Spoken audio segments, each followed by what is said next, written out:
Alright, y'all, let's chat. It's been a minute. And, I've been thinking about what I want to talk about, and I feel like one of the things that I really get a lot of questions about is money. Money, money, money, money, money. And you know what? I get it. Because when you decide to go down the road of becoming a pilot, especially if you don't come from anything, if your family doesn't have a lot of money, if you're limited on resources, or even if you're just young, it can be challenging to get the money that you need in order to become a pilot.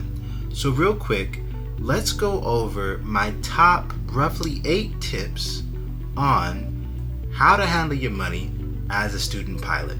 Let's dig into it. Step number 1, I want to talk about the paying for flight school and the importance of having good credit. I can't stress this enough.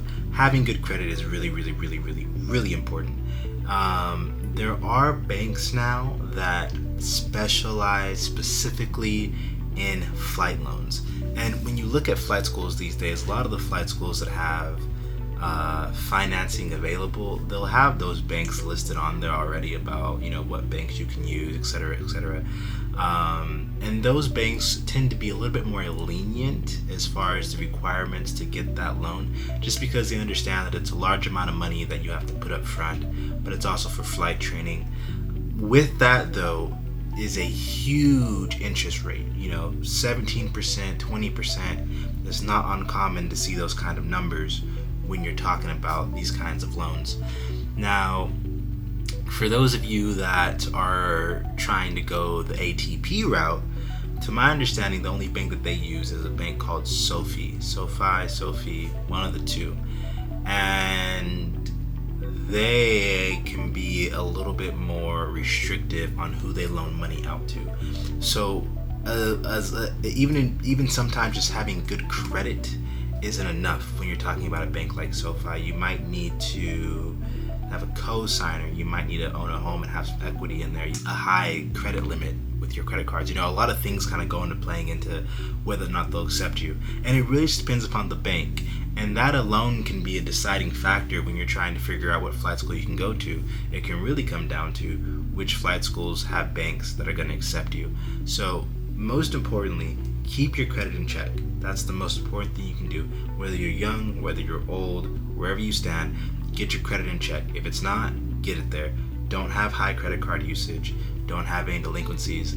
Don't have any late payments. Just keep your credit as clean as possible. The next thing that you want to worry about is whether or not you want to finance your way through flight school or pay for it yourself. Now, I'm a personal advocate of financing your way through flight school if you don't have all the money ready to go. So if your flight training is going to cost you $87,000 out the door and you don't have $87,000 right then and there, I personally believe that you should finance the money, because if your aim is to become a professional pilot, whether it be airlines or charter pilot, private pilot, but if your goal is to get paid to fly jets professionally, you need to get through your training as quickly as possible. And financing your way through that will let you get it done as fast as you can. The flip side of that is, you're going to get charged interest, you're going to have larger monthly payments once the loan is over, etc., etc. But if you decide that you want to pay for it yourself and you don't have that $80,000 sitting there, you're going to spend many, many, many, many years working your way slowly through flight training, and it's honestly going to end up costing you more. One, because you're going to be losing out on potential seniority as you're trying to build your way through. Secondly, oftentimes when you pay for it yourself, you have to take a lot of breaks in between training to get that money that you need to continue training. And these breaks cost you money because you're going to end up being less proficient, whether it be knowledge or ground or just your actual ability to fly the aircraft when you take these breaks. And so those breaks lead to having to go back and redo stuff, which is only going to cost you more money, right? And then also you're costing yourself money in the long term. How much more time are you wasting by paying for it yourself when you could have just financed that flight training, got it done, and then got to the airlines and you could have been making money? So those are all things that you really, really want to think about. I know that when you're looking at an $80,000, $90,000, $100,000 loan, it can be very intimidating. But I always tell people to think of it as buying a home. Buying a home is what a lot of people would consider an investment, right? You're investing your time, or not your time, you're investing your money into a home, into an asset that is going to appreciate over time. And this is very much one of those things where you're investing a lot of money into yourself, but you're also giving yourself the potential to make a lot of money back. And it's the best investment you can do in yourself, really, because you're in full control of it. There's market swings here and there and all that, as any other job market is, but you can, for the most part, control whether or not you make it, right? So really think about whether or not you want to finance it or if you want to pay for it all yourself. The next thing I want to touch on here is if you decide, yes, financing is the best way to go, it's important to consider whether or not the loan that you're getting is going to cover living expenses, because odds are you will not be able to work full time when you're going through flight training. And it's a possibility that your flight school may work with your schedule if you want to work part-time, but during this process, your primary goal should really be just knocking out flight training, and we all have to live. So a lot of loans will offer you the ability to tack on maybe another $10,000 or $20,000, and it will pay you out that extra money monthly so that you can have some living expenses. Now, it's not going to be anything crazy. We're talking probably somewhere between $1,000 to $1,200 a month. The other thing that I'd really recommend is, if you are going to finance it yourself, and if you do need the extra living expense money, if you can, I would take some time to save up as much money as possible. The more money you have saved up, the easier it's going to be, the less you're going to be stressed about finances, and the more you can focus on getting your flight training done. Because to be honest with you, during this period, and like I said, unless you come from money, unless you already have money, you're going to be broke. You're going to be tight on money. You're going to be eating ramen noodles. It's going to suck. Financially, it is not fun, but it is going to be 100% worth it when you're done. I can guarantee that. It might be a good idea for you to accept that living expense money even if you don't need it, because it gives you a cushion, right? And me personally, if I didn't need it but I accepted it anyways, I would take that money and put it into a separate account that I never use, and I would just save it, right? Let's say I need it for a check ride or a retake, or something comes up, some kind of emergency where I need extra money. Well, then I have it. But then once I'm done with training, if I still have money left over in that account, I would just take that money that you saved because you didn't need it and give it right back to the bank to help pay on your loan. That'd be the best course of action in my opinion, because it's always better to have that money and not need it than to need that money and not have it. I think that a lot of us have been there where we need money and we ain't got the money, and then it gets down real fast, and that's not a situation that you want to be in during flight training. So keep that in mind as well. The other thing you really want to do is check to see what your tuition covers at your school.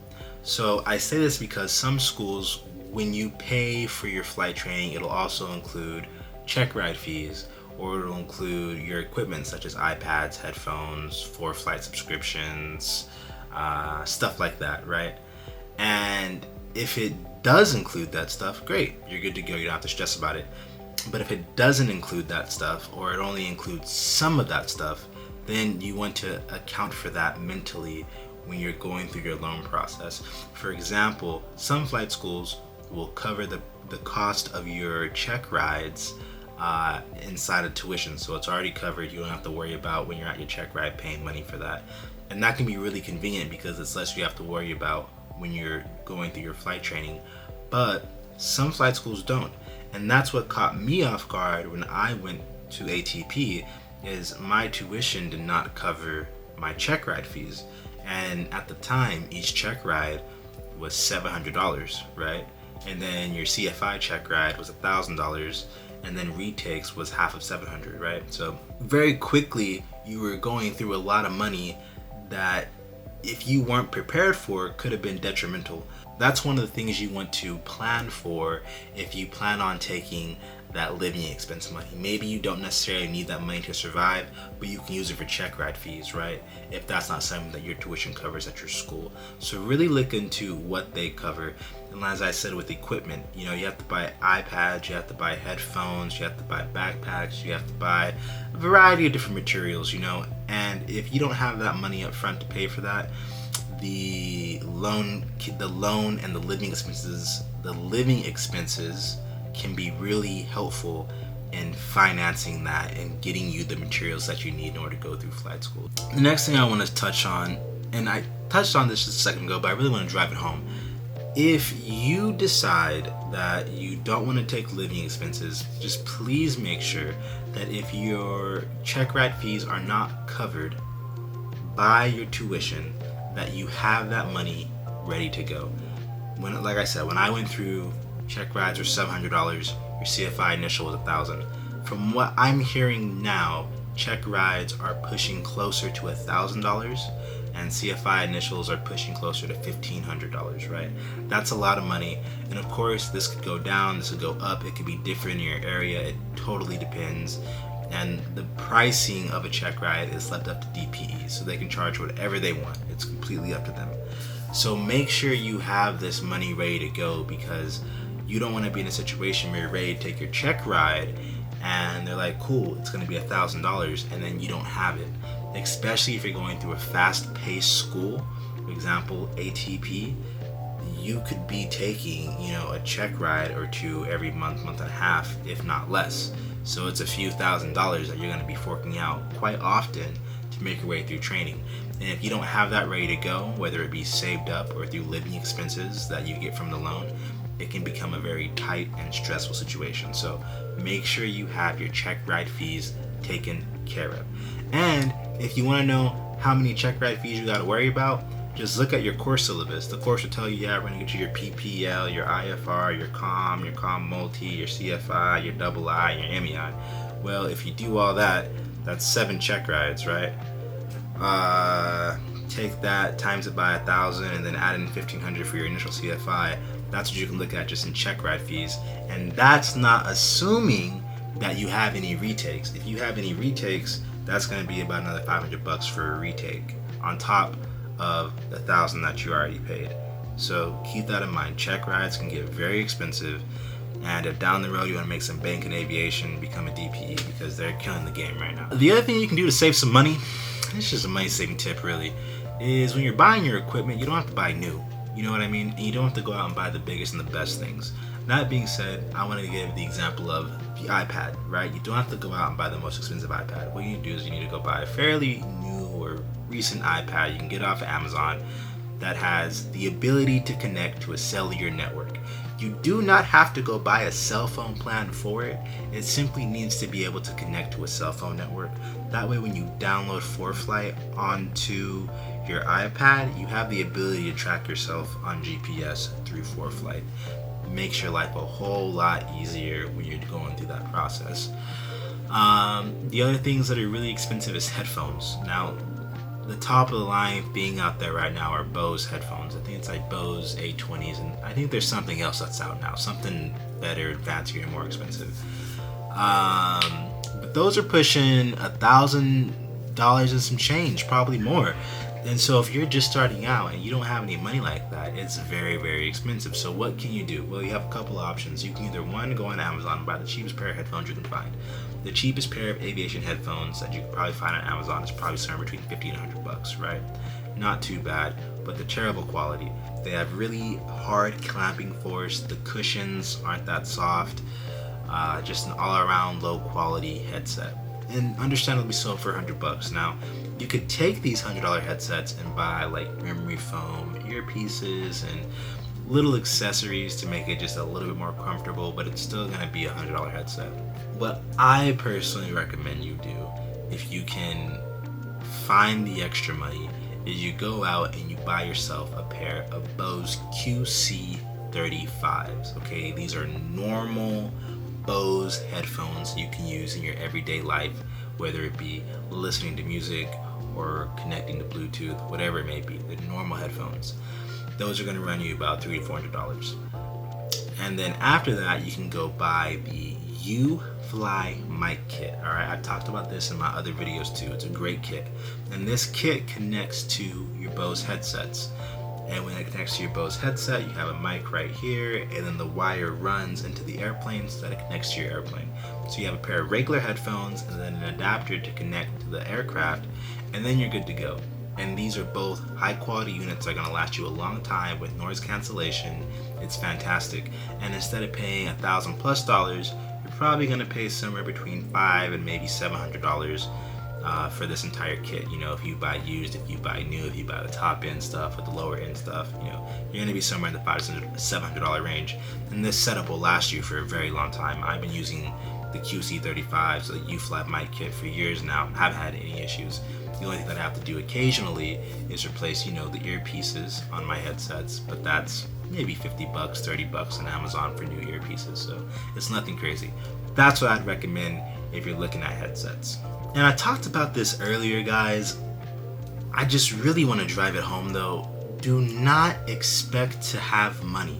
Unless your family has money, unless you got a lot of money saved up, expect to be broke. Genuinely expect to be broke, and you will not be the only one. It is expensive to go through flight training. It's very time consuming.